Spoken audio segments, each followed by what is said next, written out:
This is True Hollywood Story, Meghan and Harry.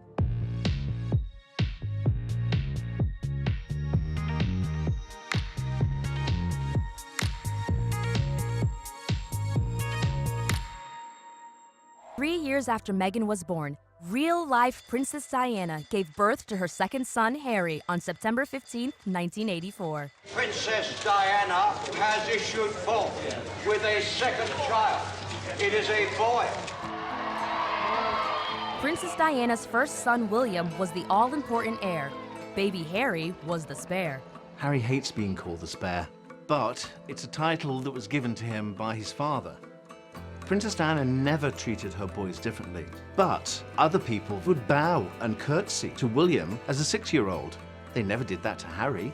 It's an interesting comparison, what Harry was doing age 10 and what Meghan was doing age 10 or 11.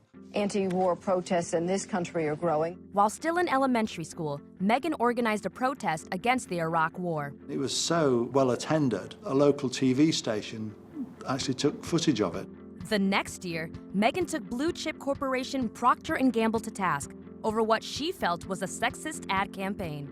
She complained about the advertising for a detergent which said women around America are using this cleaning product. She thought it should be people around America. I don't think it's right for kids to grow up thinking these things, that just mom does everything.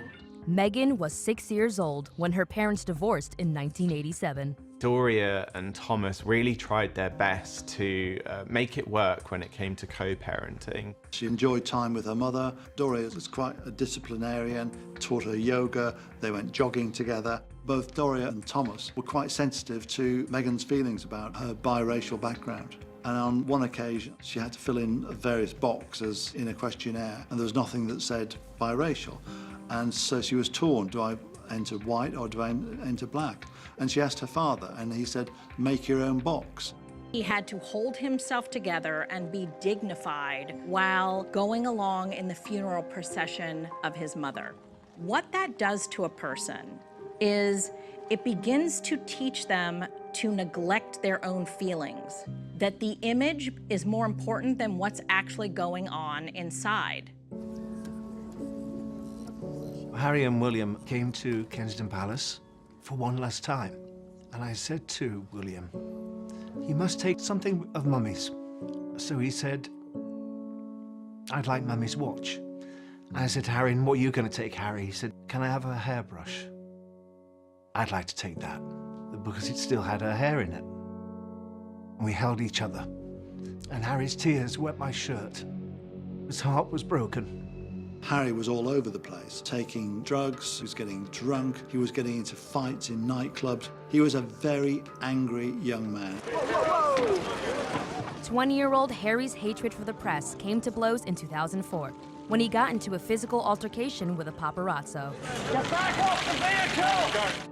A year later, he was back in the tabloids when he was photographed at a costume party dressed as a Nazi officer. An ordinary person wouldn't do that, let alone a prince of the realm. He had earned that title, the party prince, and he was almost going out of his way to live up to it. And I think this was a guy that felt he didn't have that much purpose within the institution of the monarchy. And so he had to go and find it himself. His military career provided him with an opportunity to not only find purpose, but also to escape the royal fishbowl. Harry returned to the Afghan war, and while he found discipline again in his cherished military role, Meghan finally landed the parts that would make her a star.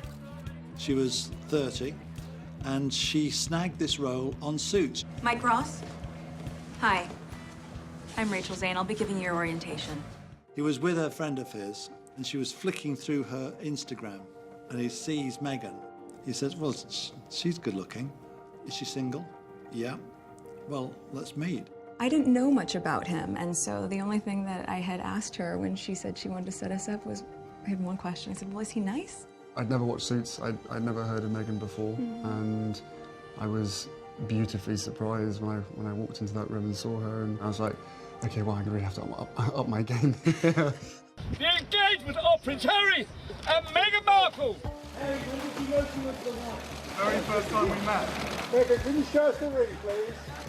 The pressure was then on Meghan. She had officially begun the journey to become the Duchess of Sussex. The royal family really prepared Meghan for all of the possible scenarios that might happen because there was a higher number of threats that Meghan received before marrying Harry.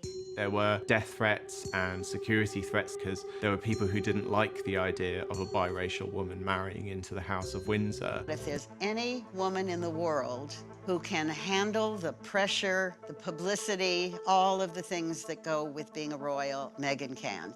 We were excited for her, but I can be honest, at the same time, I was worried. She was divorced. She's half black. I was like, oh my God, they're gonna be so mean to her. Just days before the ceremony, a scandal erupted when photos surfaced, purporting to show Tom Markle prepping for the wedding.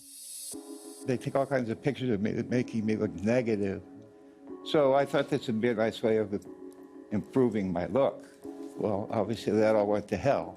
The Mail on Sunday published a story about how Thomas Markle had actually set up these pictures himself and actually made some money. I think it was 30% of all worldwide sales of those pictures. Her own dad using her name and making money off her and letting her down so publicly.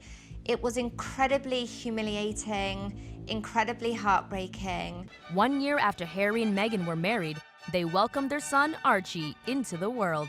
I mean, I have the two best guys in the world, so I'm really happy. Just days after Archie's birth, BBC broadcaster Danny Baker tweeted a photo comparing baby Archie to a chimpanzee. Baker claimed it was a joke about the royal family being a circus, but others saw another example of blatant racism directed at the couple. I really tried to adopt this British sensibility of a stiff upper lip, but I think that what that does internally is probably really damaging. Of course, there's a lot of stuff that hurts, especially when the majority of it is untrue. In January 2020, Meghan and Harry put their love and family first with a stunning declaration of independence from the royal family. The decision that I have made for my wife and I to step back is not one I made lightly. There really was no other option. Going it alone, the Duke and Duchess of Sussex. Not since King Edward VIII abdicated his throne in 1936 to marry an American divorcee had there been such a shocking royal exit. As it was with his mother's divorce from Charles, the Queen had the final say. She supported Harry and Meghan and understood the circumstances with which they'd made this very difficult decision. But the Queen also announced that effective April 1st, 2020, Harry and Meghan would no longer use their royal titles and no longer formally represent the crown. We didn't hang on to two jewels in the crown. It's our loss. It's America's gain.